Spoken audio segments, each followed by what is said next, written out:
tournées qu'il effectue dans la province du Kwilu, mais aussi dans le Kasaï. Après l'étape de Kikwit, il se trouve présentement dans la ville de Ilebo et va rejoindre d'autres villes de la province du Kwilu. Et nous allons analyser cette tournée, en tout cas dans la sensibilisation électorale. Mais pour analyser toutes ces deux questions que je viens d'évoquer, nous recevons sur ce plateau Israël Muntala, toujours les mêmes journalistes de magazine, plutôt du site d'information en ligne 7 sur 7. Israël, bonjour. Bonjour Charlie. À côté d'Israël, nous avons Bijou Ndjodji Bateko, directeur des informations de la RTVS 1. Bonjour à vous. Bonjour Charlie. Et de l'autre côté, à ma droite, j'ai immédiatement M. Alain Bolodjoa, qui est analyste politique, mais proche de la majorité présidentielle. Bonjour. Bonjour. Et au fond, Maître Blanchard Mongomba, membre et cadre de l'Université populaire. Bonjour Maître. Bonjour Charlie. Merci mesdames et messieurs de l'attention. Israël, nous commençons par vous. Le processus électoral, c'est l'enrôlement qui a cours pour le moment dans certaines provinces et surtout dans les territoires de l'espace kassaïen, comme on dit, qui n'avaient pas pu connaître l'enrôlement à la suite des événements sanglants, notamment les affrontements entre les forces loyalistes et les insurgés ou les rebelles qu'on a appelés à un moment donné Kamuna Sapou. Aujourd'hui, comment évolue la situation dans cette partie du pays? Bon, il faut dire qu'aujourd'hui nous tendons dans l'espace Kasaï vers la normalisation et il faut s'en féliciter. La guerre, les conflits armés ne sont jamais une excellente chose. Donc vous avez vu que la milice Kamuna Sapou et tout ce qu'elle a entraîné comme affre avait perturbé sérieusement les processus électoraux. Aujourd'hui, beaucoup de bureaux ont ouvert dans l'espace Kasaï, l'espace qui était affecté justement par la crise et qui n'avait pas pu connaître un démarrage du processus d'enrôlement. Là, nous sommes maintenant dans une phase de stabilisation et de normalisation, ce qui fait que la CENI se déploie et petit à petit, l'enrôlement a commencé dans les différents coins du Kasaï qui n'étaient pas encore concernés par le processus. Donc il y a une perspective d'espérance, il y a une perspective de paix, il y a une perspective intéressante qui fait en sorte que d'ici au maximum 3 mois, on pourra clôturer l'enrôlement dans l'espace Kasaï. Alors Bijou, après ces événements, la conférence sur la paix dans cet espace, l'enrôlement a lieu maintenant, on peut dire que cette fois c'est là-bas. Oui, merci Charlie. Comme a dit mon prédécesseur, je crois qu'il y a déjà des lueurs d'espoir, puisque tout le monde avait suivi. Tout récemment, on a tenu ces forums sur la paix. Je crois que les différents protagonistes ont même enterré la hache de la guerre.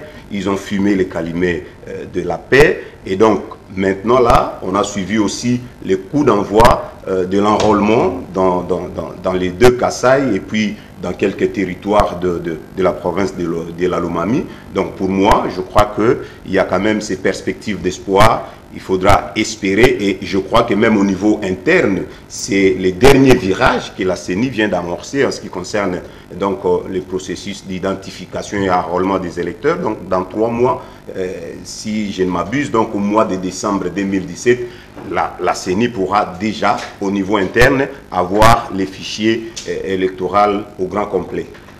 Alors, je veux de l'autre côté, Alain, le processus électoral, il y en a qui doutent. Vous savez, aujourd'hui, c'est au centre d'une véritable controverse entre ceux qui disent qu'il n'y aura pas d'élection parce que rien ne rassure. Du côté des institutions, on rappelle, notamment le chef de l'État lui-même a rappelé du haut de la tribune des Nations Unies que les élections devaient se tenir.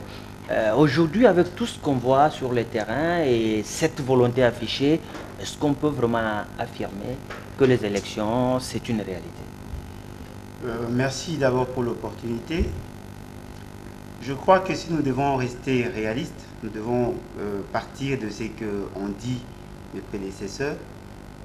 Moi, je suis convaincu qu'il y aura élection, non pas seulement parce que c'est la volonté de la classe politique, mais tout simplement parce que la population a opté pour, a voulu à ce que les élections soient les seuls modes d'évolution du pouvoir. Alors, je me dis, partons de ce qui s'est fait, le fait seulement que nous ayons atteint plus de 40 millions d'enrôlés, Ce qui sous-entend qu'il y a une volonté manifeste à avoir les élections. Mais malheureusement, les élections n'auront pas lieu comme certains le souhaitent cette année. Tout simplement parce qu'il y a certains impondérables qui ont mis en mal le processus électoral. Mais ce qui est important, c'est d'espérer à ce que nous ayons les élections le plus vite possible pour que nous puissions résoudre cet épineux problème.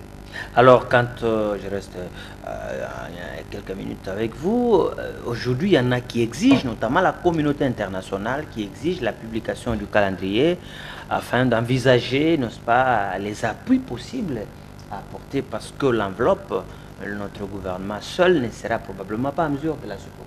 Effectivement, si la communauté internationale s'intéresse de cette question, naturellement, nous ne pouvons que saluer. Mais ce qui est vrai, c'est que nous ne pouvons pas, au regard de certaines dispositions de l'accord du 31 décembre, nous ne pouvons pas espérer avoir le calendrier dès lors que le CENSA n'est pas encore opérationnel comme tel. Parce que dans l'idée des signataires de l'accord, on devrait en principe avoir une réunion qui va permettre à ce que la CENI puisse avoir sa feuille de route pour que enfin nous puissions décider sur une probable prorogation des élections. Parce que dans l'idée de départ, c'était que nous ayons les élections en 2017, mais en prenant en compte l'avis technique, eh bien, les signataires ont ajouté l'adverbe toutefois pour que nous puissions harmoniser nos points de vue, mais aussi voir l'éventualité d'avoir cette prorogation. Je voudrais quand même préciser une chose. La publication du calendrier est un impératif. Parce que nous ne pouvons pas continuer dans le processus électoral sans que nous ayons ces calendriers. Et la publication du calendrier n'est pas aussi suspensif de l'enrôlement. C'est-à-dire la CENI peut effectivement publier son calendrier pour permettre à ce que la classe politique ainsi que les autres partenaires puissent connaître l'opérationnalisation de tout ce qu'il y a comme action à mener au niveau de la CENI pour que nous nous rassurions effectivement de la tenue des élections. Mais malheureusement, les dispositions de l'accord imposent à ce que, pour aller au-delà du 31 décembre 2017, qu'il y ait cette réunion pour permettre à ce que la CENI puisse nous fixer sur son calendrier. Alors, Maître Blanchard, le calendrier est considéré comme le repère en fait, pour la classe politique, pour la communauté internationale. On peut savoir si report il y aura, c'est à quelle date l'élection aura-t-elle lieu, notamment, et potentiellement, j'allais dire, pour l'élection présidentielle et les autres. Mais est-ce qu'au regard de tout ce qu'on a, l'enrôlement qui est en cours, la loi électorale qui n'a pas encore été apportée au Parlement pour discussion, est-il envisageable pour le moment d'avoir déjà le calendrier électoral? Merci beaucoup Charlie pour l'invitation. Je crois que le calendrier électoral, en tout cas, pour qu'il y ait élection, nous devons avoir le calendrier électoral. C'est une impérative, voulais-je dire. Parce qu'aujourd'hui, c'est vrai, nous devons saluer les travaux techniques de la CENI. Parce que Alain a parlé des 41 millions d'enrôlés. Jusque-là, c'est déjà un grand travail abattu par la CENI. Mais nous voulons que les politiques essayent de travailler parce que la CENI, techniquement, doit nous produire le projet des calendriers, effectivement. Mais au niveau de l'Assemblée nationale, la mouvance présidentielle, puisque c'est encore elle qui continue à détenir la majorité au niveau de l'Assemblée, doit faire en sorte que ces projets-là soient débattus en toute urgence. Parce qu'aujourd'hui, même si la communauté internationale fait pression pour que nous puissions effectivement avoir un calendrier, nous demande que nous puissions nous dire clairement quand est-ce qu'il y aura élection, mais c'est au niveau de la classe politique. Moi, je pense que les acteurs politiques, que ce soit au niveau de l'opposition comme ceux de la majorité, doivent travailler en toute responsabilité, dans ce sens que nous puissions avoir les calendriers et que, parce que moi, je me dis déjà, même le projet qui sera déposé au niveau du Parlement, au niveau de l'Assemblée nationale, certainement, ça sera en tout cas contredit par une frange de l'opposition et cela va faire appel nécessairement à une table ronde. Les gens doivent se mettre autour d'une table pour essayer de voir si effectivement nous devons respecter les calendriers, le projet tel que ça sera déposé par la CENI ou nous devons encore voir s'il faut revenir à une date un peu raisonnable parce que vous êtes sans ignorer, Alain l'avait dit, l'accord du 31 décembre prévoyait à ce que nous puissions avoir les élections au 31 décembre 2017. Or, la CENI déjà, par le truchement de son président, nous avait laissé entendre que ça ne serait pas possible, même au regard de l'enrôlement qui venait de commencer dans l'espace Kasaï. Ça prouve à suffisance que ça ne sera pas possible que nous puissions avoir les élections au 31 décembre. D'où la nécessité, premièrement, pour la CENI de déposer son projet de calendrier au niveau de l'Assemblée, et deuxièmement, les acteurs politiques, précisément la mouvance présidentielle, de travailler dans le sens de traiter ces projets en toute urgence pour nous permettre d'être fixés. Justement, donc, il y a aussi une frange de l'opposition. C'est comme ça que je parle de la classe politique tout entière, de pouvoir se comporter en responsable pour essayer d'examiner en toute urgence ces projets pour que nous puissions être fixés quand est-ce qu'il y aura effectivement élection en République démocratique du Congo. Alors, Israël, les élections, c'est vrai, ça se prépare, la CENI travaille, le gouvernement aussi. Et les acteurs politiques devaient faire la même chose. On a vu ici, par exemple à Kinshasa, quand il y avait encore un enrôlement, on a vu des calicots à travers la ville. Mais la sensibilisation comme telle, les gens qui allaient à la rencontre de la base pour expliquer, on n'a pas vraiment vu ça, des grands meetings pour expliquer pourquoi les gens doivent aller voter, comment ils vont le faire, pourquoi ils doivent le faire. Qu'est-ce qui explique tout ça? Bon, je peux dire que le processus d'enrôlement est un moment démocratique important. Il a démarré timidement à Kinshasa et sur l'ensemble du territoire. Mais au fur et à mesure, je pense que les hommes politiques, certains partis, se sont quand même acquittés de leurs devoirs parce que la plupart d'entre eux ont appelé à ce que la population s'enrôle massivement dans la perspective de futures élections. Et donc, ici à Kinshasa, notamment, j'ai vu des députés Patrick Mouyaya sensibiliser sa base, se faire enrôler. Il a circulé dans plusieurs bureaux, notamment pour sensibiliser les jeunes, avec le président de la CENI, Corneille Nangaa. J'ai vu d'autres cadres, que ce soit de l'opposition ou de la majorité, se livrer au même exercice. Mais bon, certains, cet exercice leur a réussi, vu la mobilisation, d'autres moins. Et donc, à ce sujet, j'ai été particulièrement impressionné par la mobilisation monstre de l'ancien Premier ministre Adolphe Muzito dans le Bandundu. Et donc, ça m'a quand même interpellé pour un simple enrôlement. Une telle foule dans plusieurs localités du Bandundu. Pour moi, j'étais quand même admiratif de ça. Je voulais un peu savoir qu'est-ce qui peut faire en sorte que cette personnalité, Adolphe Muzito, ancien Premier ministre, puisse drainer autant de monde.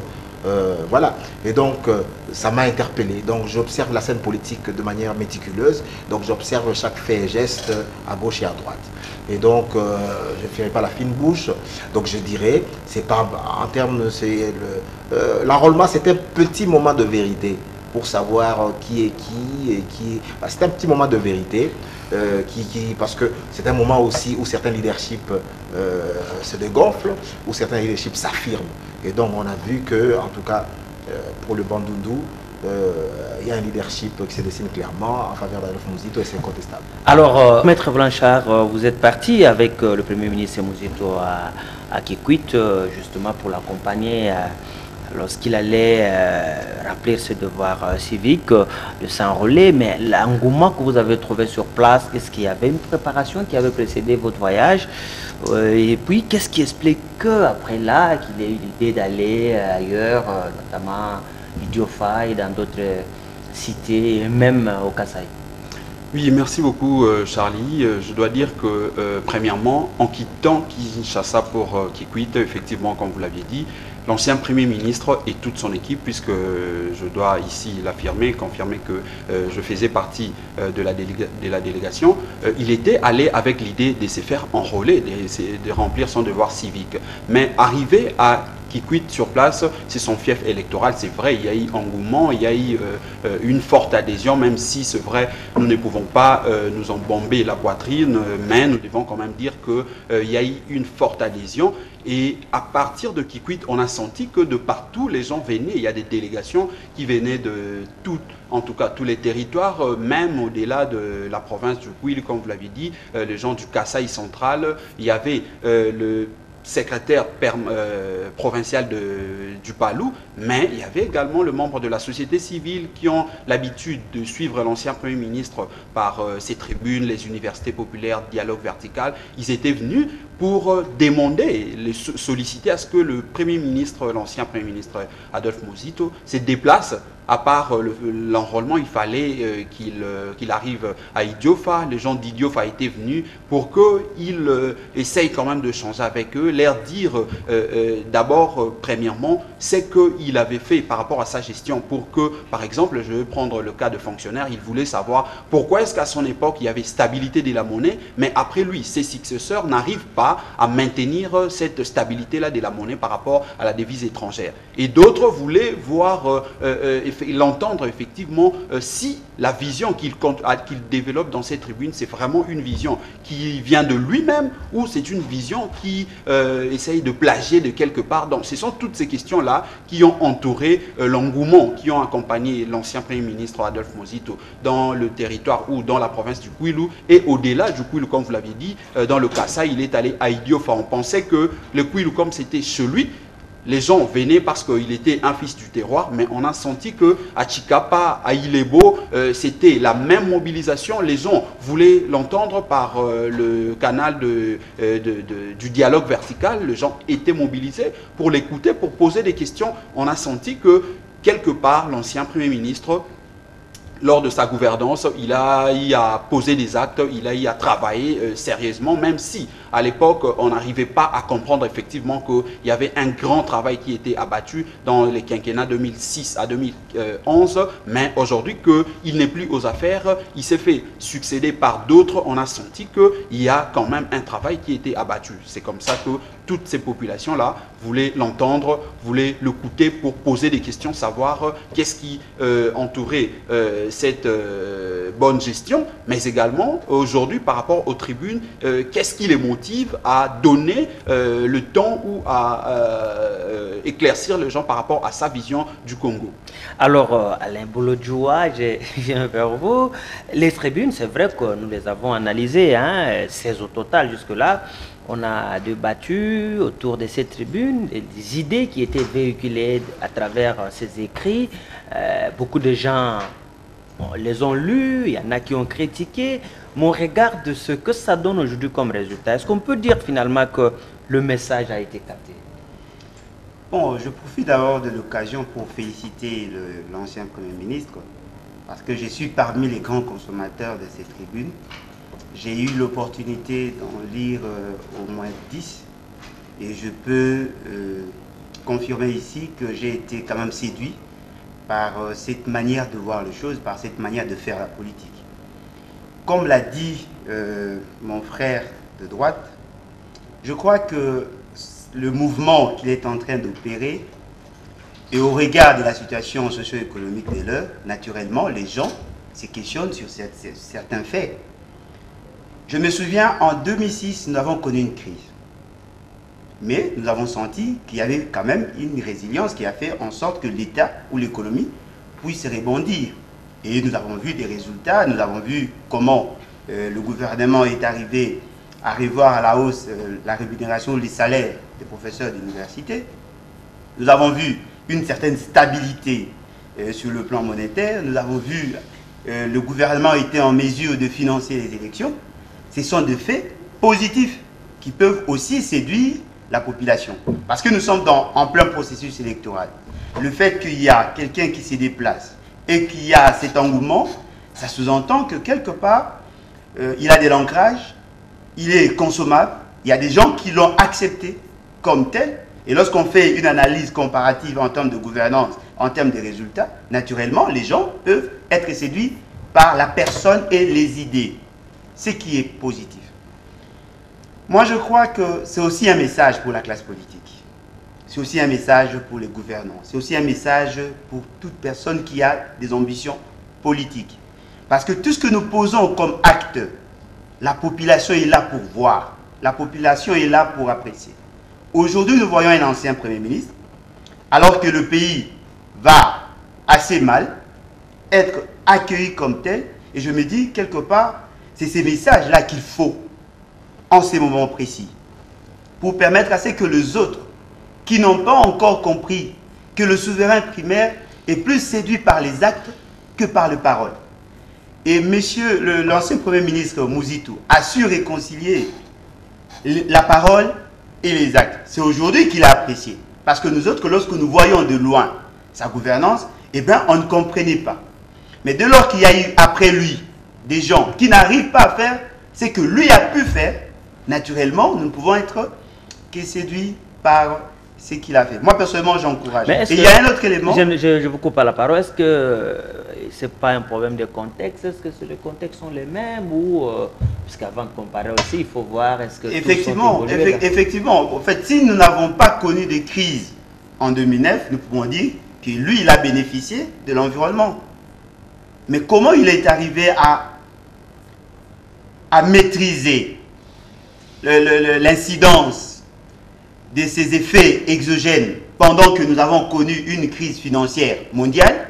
Nous avons aussi ressenti, parce que lorsque vous voyez, vous interrogez le PIB du pays ou le taux de croissance, effectivement, il y a une baisse en termes de production, en termes des exportations. Mais qu'est-ce qui a fait que pendant cette période, qu'ils puissent mettre sur pied une politique que nous jugeons aujourd'hui cohérente pour que nous puissions arriver à renforcer la résilience de l'économie et faire en sorte que nous puissions bénéficier de ces effets. Alors moi je crois qu'aujourd'hui, c'est un message fort pour la classe politique. Parce que là, c'est quelqu'un qui vient de confirmer son ancrage. Non seulement au niveau de sa province d'origine, mais il y a aussi d'autres Congolais qui sont en dehors de cette province, qui considèrent de leur point de vue qu'aujourd'hui, Mouzitou est devenu une référence de la gouvernance. Et ce qui reste à faire, c'est que les autres qui viendront par la suite puissent chercher à faire mieux. Parce qu'aujourd'hui, la référence voudra, c'est que tout Premier ministre qui aura l'opportunité de gouverner ou qui aura la charge de gouverner le pays, sont en mesure de nous garantir les élections. Et le fait qu'en 2011, nous avons eu les élections qui ont été financées en grande partie par le gouvernement, naturellement, lorsqu'il n'y a pas élection par souci ou par manque de moyens, qu'on interroge celui qui est arrivé à nous donner les élections avec des moyens, avec des fonds propres ou des ressources au niveau national. Donc ce sont là les éléments qui justifient en partie cette adhésion de la population. Mais ce qui reste à faire, de mon point de vue, qu'il arrive aussi à faire en sorte que cette population puisse comprendre le vrai enjeu. Il s'est enrôlé, c'est vrai. Il a le souci que nous arrivions aux élections parce que lui-même a l'expérience, c'est vrai. Mais malheureusement, il y a une sorte d'intoxication qui fait en sorte qu'aujourd'hui, la population est plus tournée vers les gens qui vendent du vent, qui voudraient que nous ayons les élections le plus vite. Or, nous savons tous que les élections ne sont pas une finalité en soi. Nous devons avoir des bonnes élections, des élections qui permettront à ce que le passage ou la passation de pouvoir soit effectivement civilisé pour que nous n'ayons pas de problèmes après la publication des résultats. Alors, Bijou a attendu longtemps avant de prendre la parole. Bijou, vous savez, dans notre pays aujourd'hui, lorsque c'est peut-être un secret de polichinelle, hein, lorsque vous voulez aller à Ngabalaba ou je ne sais pas, à Lemba pour pouvoir faire votre meeting, on sait qu'on précède une équipe qui distribue un peu de sous, hein, on fait le tour de bras, on prend des jeunes gens, on donne des chemises ou des polos, ou la nourriture ou la bière, mais voilà que on arrive dans une contrée qui géographiquement n'est pas la vôtre, et puis vous faites ce que nous voyons comme image. Peut-être qu'on n'a pas la possibilité de les projeter ici. Est-ce que ça veut dire que les tribunes ont quand même donné, non, les résultats escomptés? En tout cas, merci Charlie. C'est des coutumes hein, au Congo, comme vous les soulignez, surtout précisément ici à Kinshasa. Lorsqu'un acteur politique descend quelque part, dans le cadre de son meeting, il faut des t-shirts d'abord, il faut un peu 2000 francs pour les transports, déjà être assuré. Là, vous allez en tout cas gagner beaucoup de monde. Mais au moins, je dois, en tant que journaliste, en toute objectivité, souligner d'abord le fait que les partis politiques dont Adolphe Mouzitou est issu ou dont il est membre généralement, dans de telles pratiques, ce n'est pas des coutumes là-bas au Palou. Il suffit de voir comment les militants et militantes du Palou se mobilisent donc d'eux-mêmes pour aller suivre soit un meeting ou un discours d'un leader du parti Lumumbitse unifié, et vous allez comprendre qu'est-ce qui a été à la base, n'est-ce pas, de cette mobilisation. Sans vous couper, ce que vous voulez dire, c'est que le Palou a encore une base. Mais justement, lorsque j'ai dit le Palou a une base, d'abord c'est un parti politique national, il y a eu les images qui sont là, qui témoignent, et je dois aussi souligner peut-être ce que Maître Blanchard n'a pas évoqué. Vous savez, lorsque Adolphe Muzitu s'est lancé dans cette histoire de ces tribunes, ça lui a coûté même la suspension au sein du parti politique.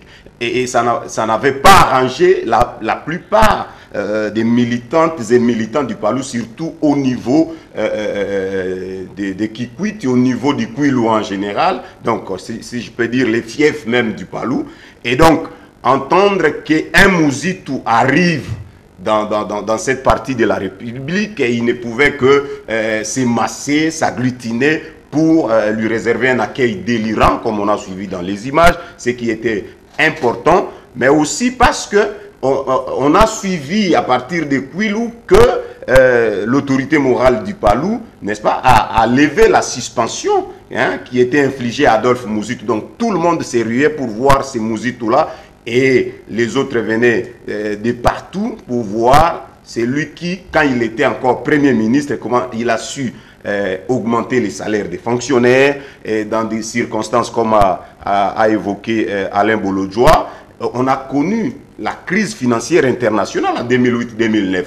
Mais tellement que Muzitu, recourant, n'est-ce pas, aux appuis budgétaires, même avec des programmes, avec les Fonds monétaires internationaux, les institutions de Bretton Woods, il a su maîtriser cette surchauffe monétaire qu'on a connue à cette époque-là. Et tout le monde maintenant voulait voir cet homme qui a su, n'est-ce pas, concilier et la parole et la pratique, parce que ce qu'il couche là dans les différentes tribunes, ce ne sont pas seulement des verbiages, mais c'est ce qu'il a pu réaliser lorsqu'il était aux affaires. Et donc moi je crois que Adolphe Muzitu, c'est tout à fait normal qu'il puisse bénéficier de ces bains de foule partout où il passe, comme à Chikapa. Et on doit aussi souligner que par exemple à Chikapa, c'était sur demande même de la population pour organiser les dialogues verticaux.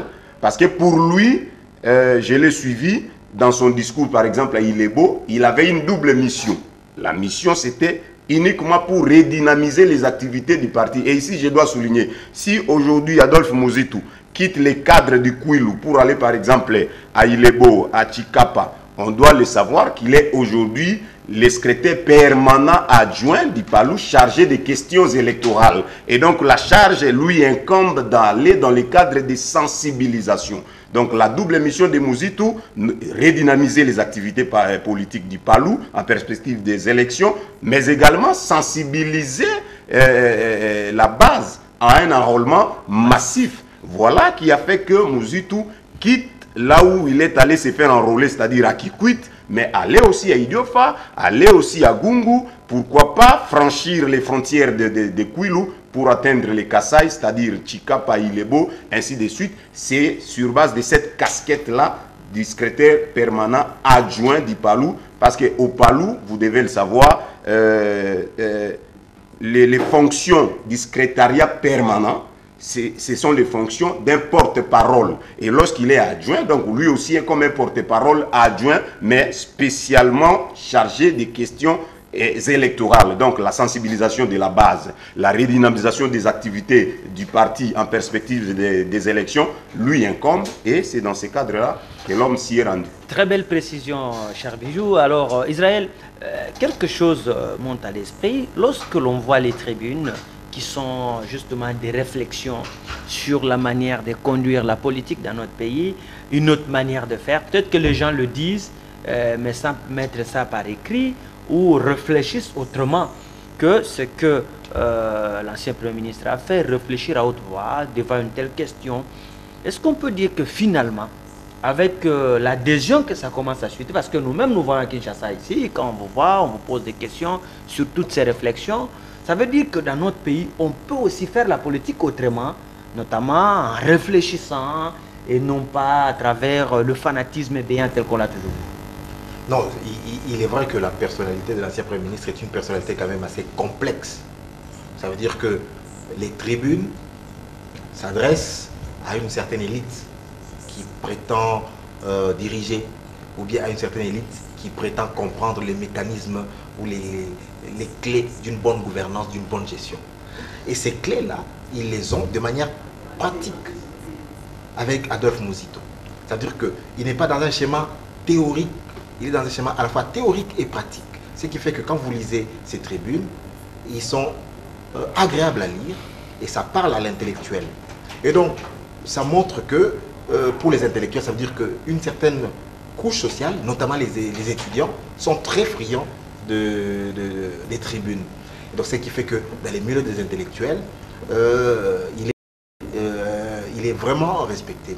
Alors, la foule qui est allée vers lui, elle est composée justement, pas seulement d'intellectuels, elle est composée des gens qui ne sont pas lettrés, elle est composée des jeunes, elle est composée des vieux, des mamans. J'ai vu des mamans, j'ai vu toutes les couches de la population à chacune de ses apparitions. Et donc, c'est toujours dû à sa personnalité qui est complexe, qui est un intellectuel de haute facture, qui est un ancien Premier ministre qui a laissé de bons souvenirs. Ça veut dire que ici, Alain Bolodjoa et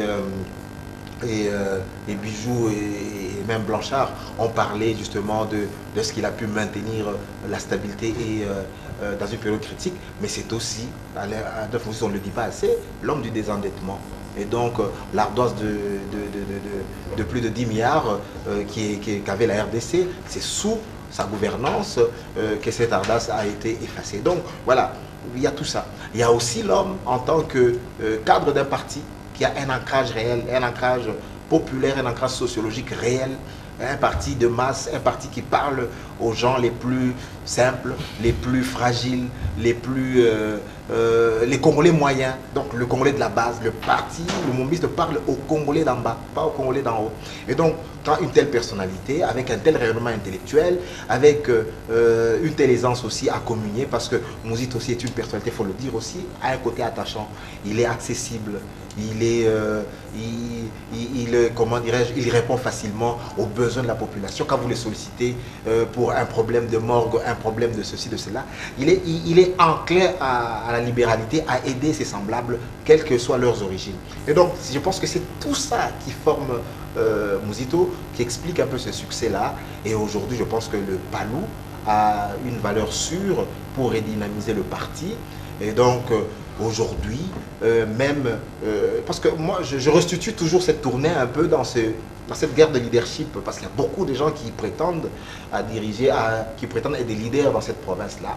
Mais je pense que la modestie va les imposer maintenant aujourd'hui, un peu, qu'ils soient en retrait, parce que Muzito démontre de plus en plus que c'est le leader naturel de l'ex-Bandung.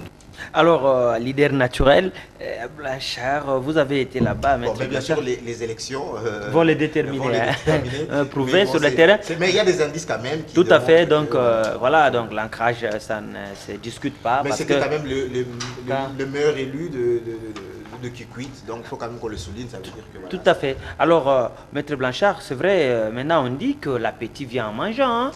C'était Kikwit, et puis Kikwit, on a eu envie d'aller à Idiofa, Gungu, maintenant, c'est toute la province. Est-ce que maintenant, au regard des résultats récoltés, on peut déjà envisager une grande tournée nationale pour l'ancien Premier ministre, notamment aller dans d'autres provinces, à l'Équateur, au Bas-Congo, Congo central, excusez-moi, et pourquoi pas apporter, parce qu'il faut préciser, partout où il passe, il ne manque pas d'organiser le dialogue vertical, qui est un concept mis en place par lui-même, qui lui permet de communier directement avec la population à travers des jeux de questions-réponses.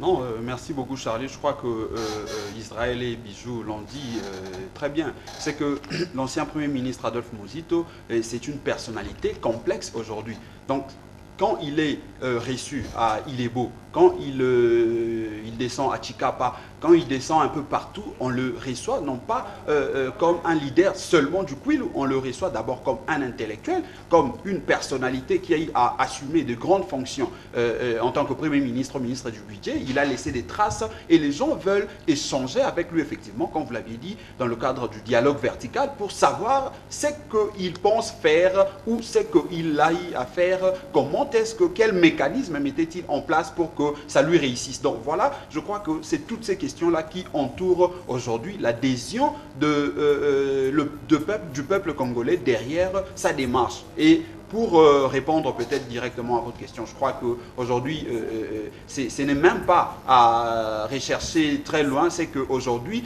après Kikwit, après Gungu, Idiofa, Chikapa et Ilebo partout, c'est presque toute la République, dans toute la province, tous les territoires, les populations veulent recevoir effectivement Adolphe Muzito, les populations veulent échanger avec lui, savoir sa vision. Parce que, Charlie, je dois peut-être prendre un exemple. Lorsque l'ancien Premier ministre a commencé avec ses tribunes, les gens pensaient que c'était juste une façon de vouloir peut-être s'attaquer aux gouvernants, chercher peut-être à vouloir, je ne sais pas moi, s'attaquer aux autres. Mais aujourd'hui, le fait les démontre. Quand il parle dans sa 7e tribune que voilà, nouvelle province était des morts-nés. Aujourd'hui, ça s'éprouve. Hier, je suivis, en tout cas, c'était, je ne sais pas moi, sur quelle chaîne, on nous dit que les députés au niveau des assemblées provinciales ont un impayement de 6 mois. Ça prouve à suffisance qu'il y a un sérieux problème dans nos nouvelles provinces. Or, l'ancien Premier ministre à l'époque, quand il les disait, c'est tout le monde qui fustigeait, c'est tout le monde qui pensait qu'il était en train de s'attaquer aux institutions, il s'attaquait même à la République. Pourtant, c'était un constat, c'était une analyse qui pouvait effectivement nous aider à voir comment résoudre d'abord ces problèmes-là. Parce que la décentralisation, c'est vrai, la Constitution qui le prévoit, mais nous devons savoir que dans la décentralisation, nous ne devons pas aller vite dans le découpage, mais nous devons d'abord s'assurer que la substance de la décentralisation existe bel et bien. Aujourd'hui, si les provinces ont des problèmes, c'est parce que déjà on a un sérieux problème du budget. Et ça, il en a parlé dans une de ses tribunes, je crois sa 2e tribune, où il parle d'un État sans budget.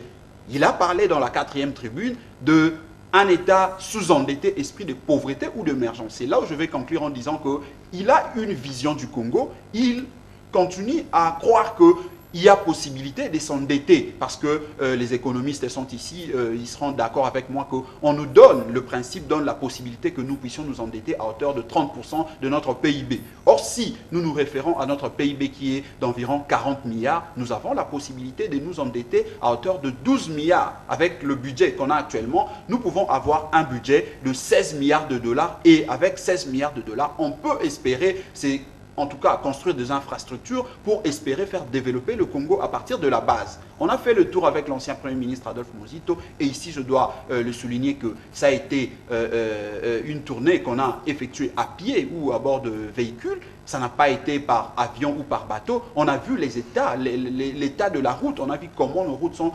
dans un état, en tout cas, impraticable. C'est vrai, on s'est efforcé à foncer, mais ce n'était pas facile. Et pour arriver à résoudre ces problèmes-là d'infrastructure, nous devons nécessairement nous endetter, nous ouvrir aux institutions financières internationales pour nous aider. Donc voilà toutes ces questions-là, les populations de partout, dans toutes les provinces de la République démocratique du Congo. Ici, je dois dire que les amis de l'Équateur, les étudiants, les amis de la province orientale, l'ancienne province, insistent, ils veulent le voir partout, descendre là-bas pour essayer de changer avec eux, montrer, échanger avec eux, leur donner sa vision du Congo par rapport effectivement à l'endettement, par rapport à ce qu'ils pensent des provinces et tout ça. Donc je crois qu'aujourd'hui, si il va descendre dans toutes ces provinces-là dans les jours à venir, ça ne sera pas peut-être pour chercher à défier, un peu comme l'avait dit Israël, un peu, non pas dans le guerre de leadership dans toutes ces provinces-là, puisqu'il est du Kwilu, mais ça sera dans la perspective de montrer que le Congo, la jeunesse du Congo, nous pouvons encore espérer à ces Congos. Il y a possibilité que nous puissions décoller, aller au-delà de ce que nous vivons aujourd'hui. D'ailleurs, dans le couloir, on était en train de changer avec vous, vous nous aviez rappelé que le Congo, avec nos 4 milliards de budget que nous avons, nous sommes un pays qui a le budget le plus maigre de l'Afrique. Donc ça prouve qu'aujourd'hui, il faut travailler dans le sens de donner espoir à la population, leur montrer qu'il y a possibilité en levant des options économiques et même de gouvernance pour que nous puissions aller au-delà de ce que nous vivons aujourd'hui. Alors, Alain Bolodjoa, aujourd'hui, y a-t-il possibilité justement de comment, j'allais dire, capitaliser tous ces succès, cet ancrage particulièrement? On sait que l'homme politique a toujours envie de rester au contact de sa population, de sa base, mais beaucoup plus pour se faire élire. Est-ce qu'il y a-t-il possibilité pour l'ancien Premier ministre, peut-être qui ne s'attendait pas à ces succès, de pouvoir capitaliser cette réussite?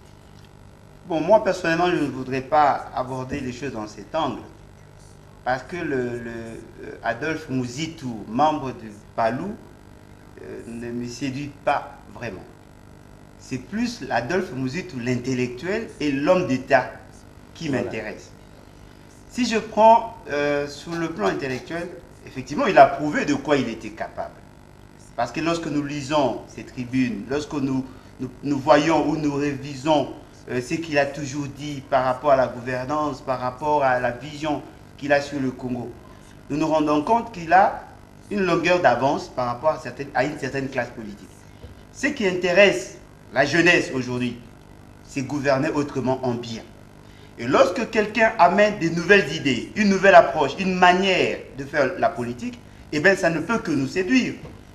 Généralement, nous sommes habitués à ces gens, à des débats tels que tel est grand, tel est petit. Mais ici, nous réfléchissons sous la problématique du développement. Ça, c'est un côté positif de l'intellectuel Mouzitou. Et en tant qu'homme d'État, c'est vrai qu'il avait aussi des faiblesses, mais il a su convaincre aujourd'hui, après sa gouvernance, qu'il n'était pas le dernier d'entre les premiers ministres. Parce que pendant son époque, on a eu la stabilité. Pendant son époque, on a eu l'effacement de la dette. Pendant son époque, on a pu organiser les élections avec des fonds propres.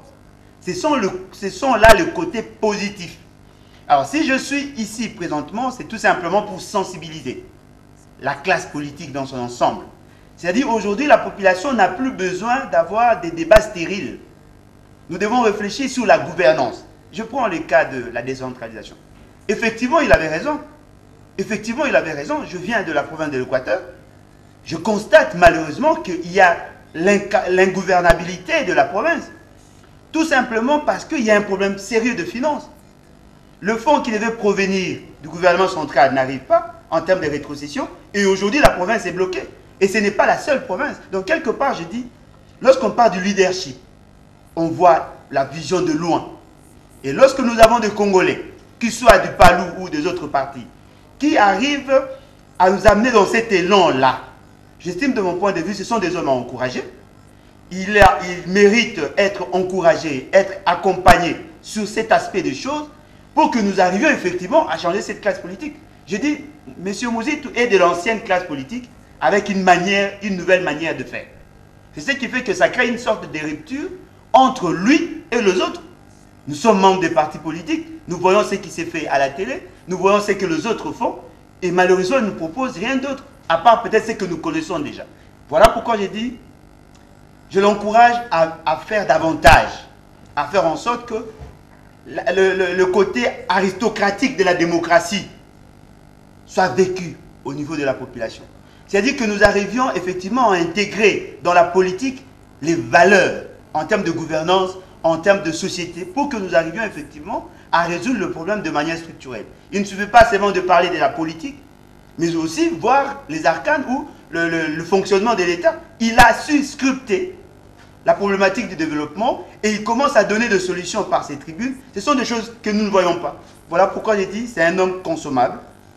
C'est un politicien qui peut être consommé, sans modération, bien sûr, parce qu'il a prouvé de quoi il était capable. Très bien. Alors, on va conclure presque en une minute. Bijou, nous sommes en train de terminer cette émission spéciale tribune. C'est vrai qu'aujourd'hui, il n'y avait pas une tribune. On a analysé toutes les tribunes parce que dans toutes vos réponses, on a abordé toutes les tribunes qui ont été publiées. Mais ici, par rapport à cette grande question, nous avons le processus électoral qui est en cours. Nous avons le peuple congolais va être demain amené à faire le choix de ceux qui vont les diriger. Mais ici, au niveau de l'université populaire, on demande à la population de faire le choix en connaissance des causes. Parce que lorsque nous voyons tout ce qui se passe, comme vient de le dire mon frère à ma droite, c'est comme s'il y a des gens qui vont aux urnes, ils ne savent pas vraiment pourquoi ils vont voter. Aujourd'hui, s'il y avait, vous qui avez suivi le discours du Premier ministre, là où il est passé, dans les universités, les dialogues verticaux qu'il a organisés avec la population, quel était le message central qu'il donnait à la population? Merci Charlie. Partout où le Premier ministre honoraire Adolphe Muzito est passé, son message a été clair. Clair dans ce sens que d'abord il invitait tout le monde, non pas seulement les militantes et militants du Palou, mais la population de ces contrées ou de cette contrée-là, d'abord de manière générale, à un enrôlement massif. Et il appelait toute la population-là à espérer que tôt ou tard, il y aura élection.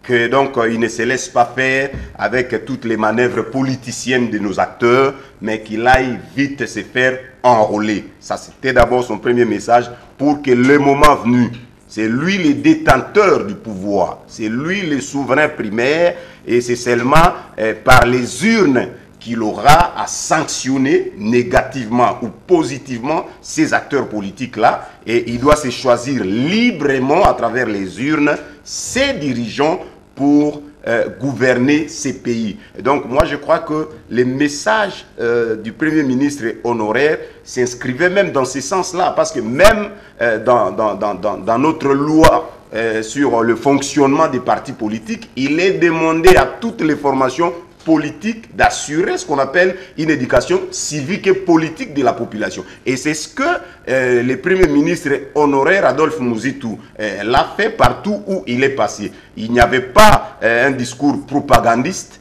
mais au moins il rappelait aussi dans le cadre de ces tribunes et dans le cadre de l'université populaire comment lui a su gérer. Donc il a montré comment il a travaillé avec les institutions de Bretton Woods pour qu'il y ait stabilité du cadre macroéconomique. Il a montré comment il a tout mis en place pour l'effacement de la dette, plus ou moins 90% de la dette extérieure. Et je crois que ce sont des messages à encourager dans l'ensemble. Muzito invitait le peuple à espérer qu'il y aura bel et bien élection dans ce pays et qu'il ne faut pas se leurrer. Alors, Maître Blanchard, en une minute, l'élection aura bel et bien lieu, les acteurs sont sur le terrain, les véritables, hein, parce qu'il y en a qui attendent les derniers moments pour se jeter à l'eau. Aujourd'hui, quel est votre mot de conclusion de cette émission spéciale par rapport à cette tournée à laquelle d'ailleurs vous-même vous allez préparer?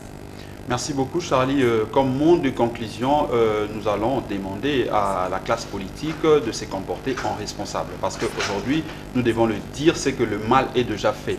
Le mal est fait, ça veut dire que la Constitution prévoyait à ce que nous puissions avoir les élections en décembre 2016. Malheureusement, la classe politique, c'est vrai, la mouvance ou la majorité a une bonne part de responsabilité, mais l'opposition aussi a une part de responsabilité, puisque lorsqu'on est opposant, on est opposition, on est là pour faire de propositions. Et lorsqu'on n'a pas pu faire de bonnes propositions pouvant permettre à ce que nous puissions atterrir en douceur, quelque part, on a aussi sa part de responsabilité. D'où nous devons faire en sorte qu'aujourd'hui, puisque nous parlons déjà de l'enrôlement qui tend vers sa fin, nous devons accompagner effectivement la CENI, et le gouvernement doit faire en sorte que le moyen soit disponibilisé, l'Assemblée nationale ou le Parlement doit faire en sorte que le calendrier, le projet qui sera déposé par la CENI soit traité en toute urgence, de manière à ce que nous puissions au moins se racheter auprès de la population. Parce que la classe politique, nous devons savoir que nous avons rompu notre relation avec la population. C'est ce que l'ancien Premier ministre Adolphe Muzito est allé faire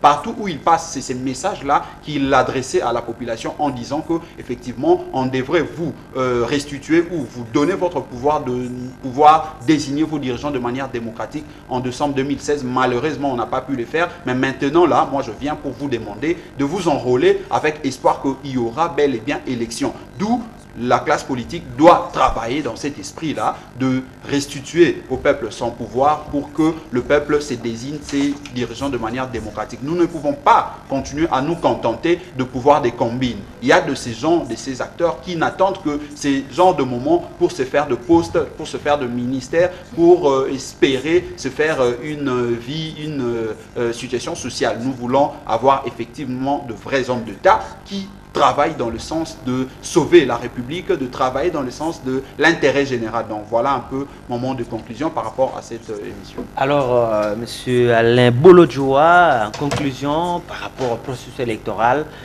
vous avez déjà parlé longuement du Premier ministre Muzito.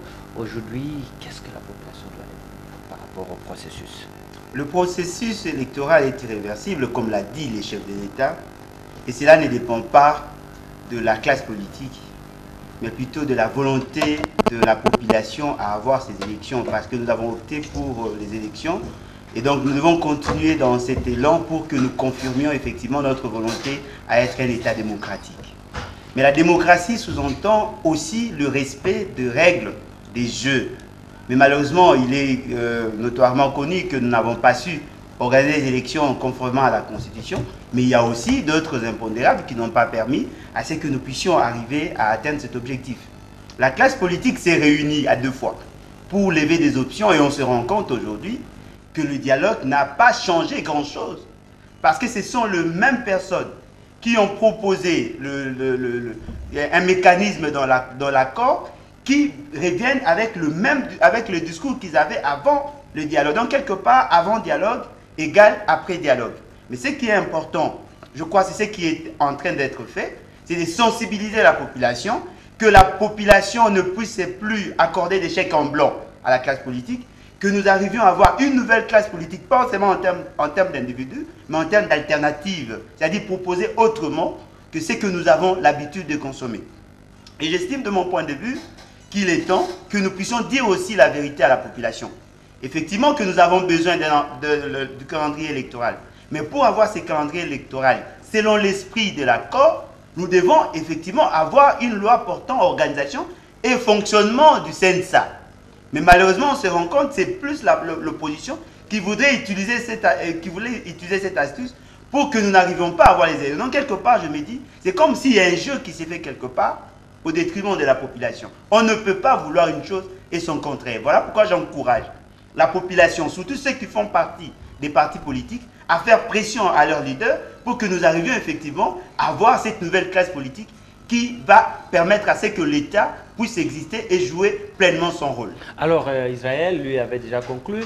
En 1 minute, vraiment, on a fini. Par rapport au poste électoral, qu'est-ce que la population doit retenir? C'est vrai que nous sommes déjà début octobre, donc c'est à 3 mois de la fin et on devait avoir des élections telles que prévues par l'accord de la Saint-Sylvestre, mais là on se rend compte que l'enrôlement est encore en cours. Il y a des slogans lancés ici, il n'y a pas d'élection sans les Kasaï, or les Kasaï est encore en plein enrôlement, ce qui veut dire qu'en décembre, il ne faut pas se leurrer, il n'y aura pas d'élection. Et qu'est-ce que la population doit retenir? La population doit retenir que les élections, par leur volonté, auront lieu, mais c'est dommage qu'on ne sache pas quand. Et donc, pour moi, la priorité des priorités, c'est l'application d'un calendrier électoral qui devra faire l'objet d'un large consensus. Donc, chose qu'on n'aura pas tout de suite parce qu'il fera l'objet de plusieurs contestations. Et donc, je souhaite que le calendrier soit publié le plus vite possible et qu'autour de ce calendrier là-bas, qu'on puisse dégager un large consensus pour que nous allions vers les élections et que nous faisions des élections paisibles, sereines, qui ne débouchent pas sur un chaos. Mesdames et messieurs, c'est la fin de cette émission spéciale Tribune. Vous le savez, nous avons parlé des 2 questions, notamment le processus électoral. Les élections auront lieu, les chefs de l'État l'ont confirmé. La CENI est encore en ce moment à l'étape de l'enrôlement dans le Kasaï. Le calendrier électoral sera bientôt publié selon la CENI. Dans la classe politique, la pression monte, on attend. Mais pendant ce temps, l'ancien Premier ministre Adolphe Muzito est en tournée dans la province du Kwilu, mais aussi dans le Kasaï, où il a sensibilisé la population à pouvoir s'enrôler massivement et surtout à participer activement aux élections qui vont venir, élections considérées comme la seule possibilité pour pouvoir désigner les futurs dirigeants du pays. Merci à vous tous qui avez suivi cette émission. Nous allons nous retrouver certainement autour d'un autre numéro. Pour le moment, restez avec nous. Merci, au revoir.